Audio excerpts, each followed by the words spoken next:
Good morning, students. I'm starting with your first chapter of human physiology, that is digestion and absorption. In this video, I am giving you a brief introduction of human digestive system. As you can see, I have drawn a well labeled diagram of human digestive system, that is basically starting from mouth and it is ending up to anus. This whole portion, this whole tubular structure is basically known as alimentary canal, that is almost 9 meter in its length. So this starting portion of this alimentary canal is mouth and the end portion is anus. In between there is several tubular structures along with various glands which are helping in digestion. If we are seeing mouth, see, mouth is having three digestive glands which are basically salivary glands, and these glands are responsible for the secretion of saliva. Beyond this mouth, there is a tubular portion that is known as pharynx. This pharynx is opening into two pipes. One is present in the anterior portion and second one in the posterior portion. This anterior portion is going to form the windpipe and this posterior portion is going to form the food pipe. That means this is opening into esophagus. Esophagus is again composed of two parts: thoracic part, that is lying in the thoracic region, and abdominal part. Now, which is the thoracic part and abdominal part? Basically, there is a dome shaped muscular structure, that is diaphragm, and this diaphragm is basically separating our thoracic part that is present above the diaphragm and abdominal part that is present below the diaphragm. So mouth is leading to pharynx and pharynx is leading into esophagus. This esophagus is finally opening into a J shaped, or you can say a bag shaped muscular structure which is known as stomach. This stomach is helping in both digestion of the food also, and it is also helping in temporary storage of food for some time.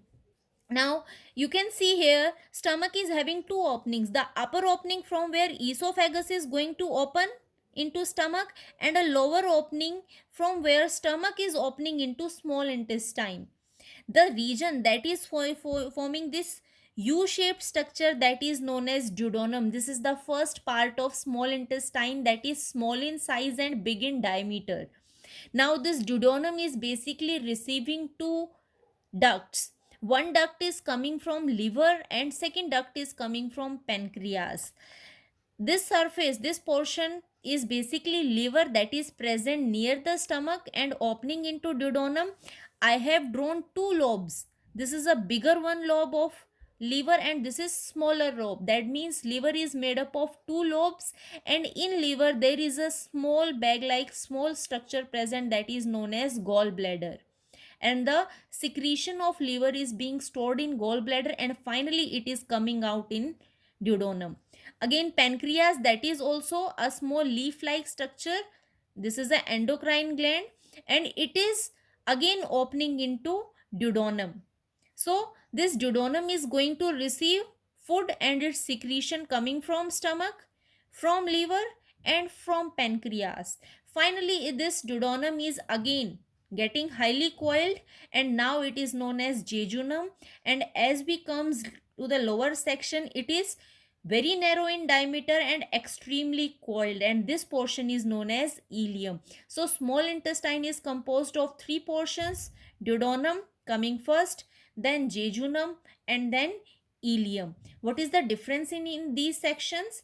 Their length is increasing as we are moving down, plus their diameter is decreasing as we are moving downwards. Finally, this whole small intestine is surrounded by large intestine. Although this large intestine is small in size as compared to small intestine, but because its diameter is more, thickness is more, that's why it is known as large intestine. The starting portion of large intestine is cecum. Again, that is temporary storing food for some time. Some absorption also takes place. Then ascending colon, transverse colon, and descending colon. Finally, again a structure is present, a bag like structure that is going to temporarily store food for some time, that is basically undigested food, and finally it is removed out with the help of anus. One thing is left, that is appendix. See, appendix is a very small portion that is basically vestigial in human body. Vestigial means this organ was functioning in our ancestors when they were feeding on raw food, raw plants, but now as cooked food is the main source, so now appendix is not required. Earlier here digestion of cellulose was taken place. So now we are not directly feeding on raw cellulose, so we do not need appendix. So this is making our complete digestive system starting from mouth and ending up to anus. In next class, we will discuss each and every part of this alimentary canal in detail and all the glands that are going to take part in digestive system.